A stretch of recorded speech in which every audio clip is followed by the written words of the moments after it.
যেটা কাজে আসলো একটা মেলায় কান্না কান্না ফুল ফুল প্রত্যেকটা ম্যাটেরিয়ালের দাম বেশি, কারণ আমাদের কাঁচামাল উৎপাদন হয় আমার প্রায় 8 টাকা খরচ যেত, কিন্তু চায়নাতে হওয়ার কারণে এটা কোনো চাই। তো আমাদের মতো ইয়াং উদ্যোক্তারা যদি চেষ্টা করে আমাদের বড় গাড়ি নিয়ে আসে, পরে কি তার জমি বন্ধক দিয়েছে, এরপরে সেখানেই আমি চিন্তা ভাবনা করে স্যার আমি চিন্তা করেছি যে আমার কৃষক ভাইরা এটা বিশ্বের বাজারে চিন্তা করতে গেলে এই পাটলারটা 3.5 থেকে 4 লক্ষ টাকা। 4D এটা চোপার মেশিন আছে, মানে সাইলেস মেশিন, ওনারও একবার সাইলেস তৈরি করে।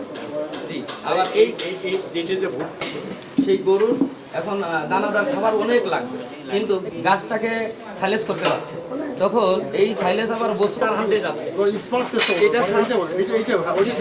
এটা আমি রিসার্চ করে চিন্তা করেছি যে বড় ট্রাক্টরে যদি হয় কেন এই ছোট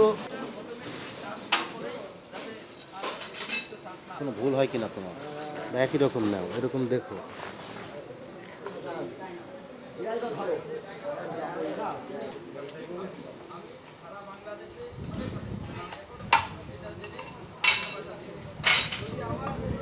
সবাই একসাথে রেডি। ধন্যবাদ ধন্যবাদ সবাইকে, অসংখ্য ধন্যবাদ। ধরো ছবিটা ধরো, আগর আগর